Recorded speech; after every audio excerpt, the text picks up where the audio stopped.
Assalamualaikum warahmatullahi wabarakatuh. Selamat pagi dan salam sejahtera bagi kita semua. Terima kasih kepada Bapak Januar Eki SEMAK selaku dosen mata kuliah teori akuntansi ini, dan teman-teman semua yang telah hadir dalam presentasi kami pagi ini. Kami dari kelompok 4 yang beranggotakan saya, Siva Rustanti, sebagai moderator. Lalu yang kedua ada Amanda Maya, yang ketiga ada Andre Ahmad, yang keempat ada Atika Meliana Putri, yang kelima ada Desi Maradinya, yang keenam ada Sandrina Davilan, yang ketujuh ada Friska Kudri Anggraini, dan yang terakhir ada Yuliani. Di sini kami akan menjelaskan tentang teori stakeholder yang akan dibawakan oleh rekan-rekan saya. Dipersilahkan. Apa itu stakeholder? Stakeholder merupakan individu, kelompok manusia, komunitas, atau masyarakat baik secara keseluruhan maupun secara parsial yang memiliki hubungan serta kepentingan terhadap perusahaan. Individu, kelompok maupun komunitas dan masyarakat dapat dikatakan sebagai stakeholder jika memiliki karakteristik seperti yang diungkapkan oleh Rudimanta dan kawan-kawan pada tahun 2008, yaitu mempunyai yang pertama kekuasaan, yang kedua legitimasi, dan yang ketiga kepentingan terhadap perusahaan. Selanjutnya, apa sih teori stakeholder? Ghazali dan Chariri pada tahun 2007 menyatakan, teori stakeholder yaitu perusahaan bukanlah suatu entitas yang beroperasi untuk kepentingan perusahaan sendiri, tetapi perusahaan harus memberikan manfaat kepada para stakeholdernya, atau kreditor, pemegang saham, pemerintah, konsumen, masyarakat, supplier, analis, dan pihak lainnya, yang menjadi pertimbangan dalam pengungkapan suatu informasi laporan perusahaan, yaitu kelompok stakeholder tersebut. Selanjutnya yaitu jenis stakeholder. Stakeholder mempunyai dua jenis, yaitu yang pertama stakeholder primer dan yang kedua stakeholder sekunder. Stakeholder primer adalah pihak-pihak yang mempunyai kepentingan terhadap perusahaan dan menanggung risiko.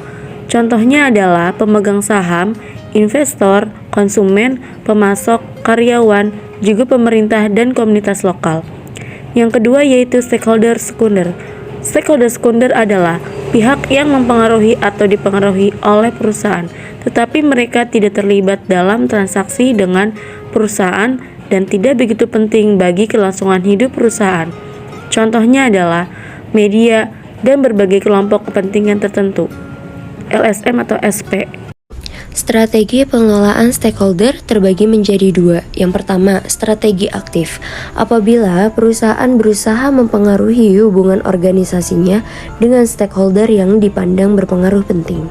Yang kedua, strategi pasif. Jika perusahaan cenderung tidak terus-menerus memonitor aktivitas stakeholder dan secara sengaja tidak mencari strategi optimal untuk menarik perhatian stakeholder. Selanjutnya, peran stakeholder.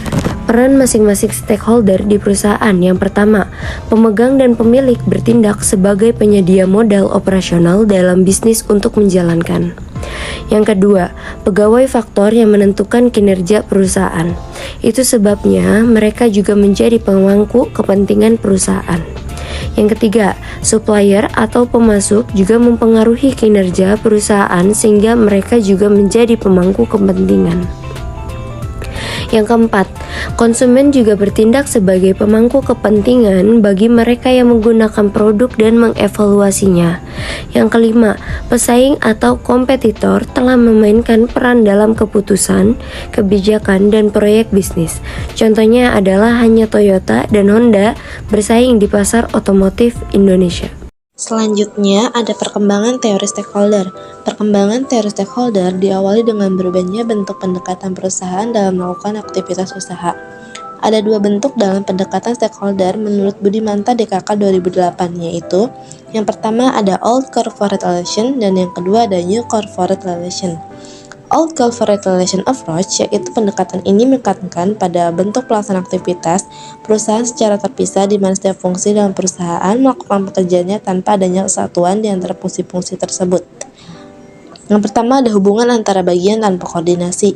Yang kedua ada hubungan antara pemimpin dengan karyawan dan pemasok pun berjalan satu arah.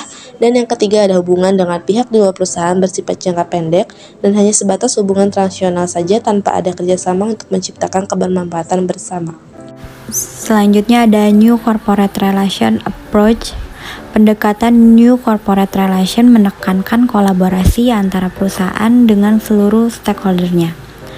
Yang pertama, hubungan perusahaan dengan internal stakeholder dibangun berdasarkan konsep kebermanfaatan yang membangun kerjasama untuk bisa menciptakan kesinambungan usaha perusahaan.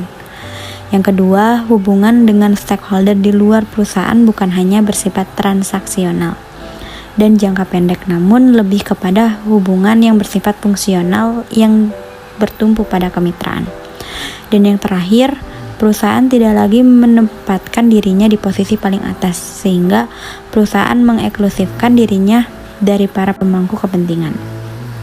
Selanjutnya ada internal dan eksternal stakeholder. Pihak berkepentingan internal adalah orang dalam dari suatu perusahaan, orang atau instansi yang secara langsung terlibat dalam kegiatan perusahaan, seperti pemegang saham, manajer, dan karyawan. Sedangkan pihak berkepentingan eksternal adalah orang luar dari suatu perusahaan, orang atau instansi yang tidak secara langsung terlibat dalam kegiatan perusahaan, seperti para konsumen, masyarakat, pemerintah, supplier, dan kreditor. Baik, di sini saya akan menjelaskan jurnal yang pertama, yaitu pengaruh kepemilikan manajerial, ukuran perusahaan, dan manajemen laba terhadap pengungkapan Corporate Social Responsibility atau CSR pada perusahaan manufaktur yang terdaftar di BEI tahun 2015-2019. Teguh Erawati, Lia Indahsari, Jurnal Ilmiah Akuntansi Volume 12, nomor 1 tahun 2021.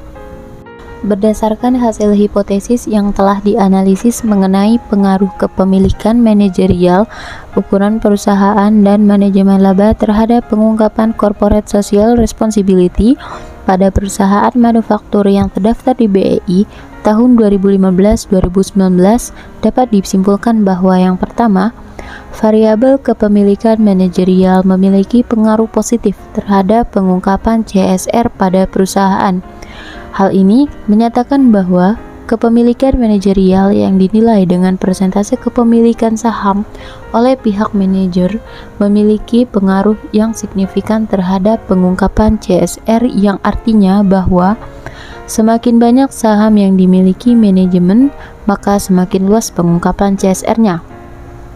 Yang kedua, variabel ukuran perusahaan yang diukur dengan menggunakan total aset tidak memiliki pengaruh tetap pengungkapan CSR pada perusahaan, yang menyatakan bahwa ukuran perusahaan tidak memiliki pengaruh secara signifikan terhadap pengungkapan CSR. Hal ini menunjukkan bahwa besar kecilnya suatu perusahaan tidak berpengaruh terhadap pengungkapan CSR. Yang ketiga, variabel manajemen laba yang diukur dengan discretionary accrual tidak memiliki pengaruh terhadap pengungkapan CSR pada perusahaan, sehingga dapat disimpulkan bahwa manajemen laba tidak berpengaruh positif terhadap CSR, yang artinya semakin tinggi praktik manajemen laba dilakukan, tidak berpengaruh terhadap pengungkapan CSR-nya. Baik, selanjutnya yaitu jurnal 2 dengan judul Pengaruh Profitabilitas dan Ukuran Perusahaan terhadap Pengungkapan Tanggung Jawab Sosial pada Perusahaan Manufaktur yang terdaftar di BIE Bursa Efek Indonesia. Eder Diman Galvani Tampo Bolon, Dina Arfianti Siregar, Jurnal Maneksi Volume 8 nomor 2 2019. Kesimpulan yang dapat kita ambil dari jurnal Maneksi ini adalah penelitian yang dilakukan untuk menguji profitabilitas dan ukuran perusahaan terhadap pengungkapan tanggung jawab sosial pada perusahaan manufaktur yang terdaftar di BIE Bursa Efek Indonesia pada periode 2014 sampai dengan 2018. Berdasarkan hasil penelitian tersebut, dapat ditarik kesimpulan sebagai berikut. Yang pertama, profitabilitas tidak berpengaruh terhadap pengungkapan tanggung jawab sosial. Hal ini menunjukkan bahwa perusahaan dengan tingkat ROA yang tinggi belum tentu mengalokasikan dananya tersebut pada kegiatan sosial dan lingkungan. Yang kedua, ukuran perusahaan berpengaruh terhadap pengungkapan tanggung jawab sosial. Hal ini menunjukkan bahwa pertanggungjawaban sosial dipengaruhi oleh ukuran perusahaan, di mana perusahaan besar cenderung mengungkapkan pertanggungjawaban sosial yang lebih luas. Dengan demikian, maka jika semakin besar perusahaan, inisiatif dalam melakukan dan mengungkapkan pertanggungjawaban sosial juga semakin tinggi. Jurnal ketiga yaitu pengaruh profitabilitas, leverage, dan kepemilikan manajemen pada pengungkapan CSR dengan ukuran perusahaan sebagai variabel kontrol. Putumira Ayu Ariswari, I Gusti Ayu Eka Damayanti, Jurnal Akuntansi, volume 289, nomor 1, tahun 2019. Berdasarkan hasil analisis dan pembahasan, maka dapat disimpulkan bahwa variabel profitabilitas, kepemilikan, manajemen dan ukuran perusahaan berpengaruh positif dan signifikan, sedangkan leverage tidak berpengaruh pada pengungkapan corporate social responsibility perusahaan pertambangan yang terdaftar di Bursa Efek Indonesia pada tahun 2015 sampai 2018. Hasil analisis dan pembahasan dalam penelitian ini diharapkan dapat meningkatkan dan mengembangkan konten pengungkapan CSR karena perusahaan tetap harus bertanggung jawab terhadap dampak yang ditimbulkan dari aktivitas yang dilakukan perusahaan baik secara finansial maupun non-finansial. Selain itu, perusahaan juga diharapkan dapat mengungkapkan informasi CSR berturut-turut dari tahun ke tahun untuk keberlangsungan perusahaan atau going concern. Penelitian ini menunjukkan besarnya nilai adjust R yaitu 47,3%. Variasi pengungkapan corporate social responsibility dapat dipengaruhi secara signifikan oleh variabel bebas yang digunakan dalam penelitian ini, sedangkan sisanya sebesar 52,70% dijelaskan oleh variabel lain di luar penelitian ini. Bagi peneliti selanjutnya, diharapkan dapat menggunakan variabel bebas lainnya seperti likuiditas, kepemilikan asing, dan kepemilikan institusi. Selain itu, dapat juga menggunakan variabel kontrol lainnya seperti umur perusahaan atau profil perusahaan yang diduga dapat mempengaruhi pengungkapan corporate social responsibility. Hal ini karena jika umur perusahaan peneliti dapat melihat banyaknya aktivitas CSR yang dilakukan selama rentang waktu perusahaan tersebut, sedangkan profil perusahaan biasanya dapat menentukan banyaknya informasi CSR yang diungkapkan. Umumnya, perusahaan yang high profile lebih banyak menggunakan aktivitas daripada CSR daripada perusahaan yang low profile. Kesimpulan pada presentasi kami pagi ini yaitu teori stakeholder merupakan individu, kelompok manusia, komunitas, atau masyarakat, baik secara keseluruhan maupun secara parsial, yang memiliki hubungan serta kepentingan terhadap perusahaan. Perkembangan teori stakeholder ini diawali dengan berubahnya bentuk pendekatan perusahaan dalam melakukan aktivitas usaha. Ada dua bentuk pendekatan stakeholder menurut Budimanta, yaitu yang pertama ada All of Corporate Relation dan New Corporate Relation.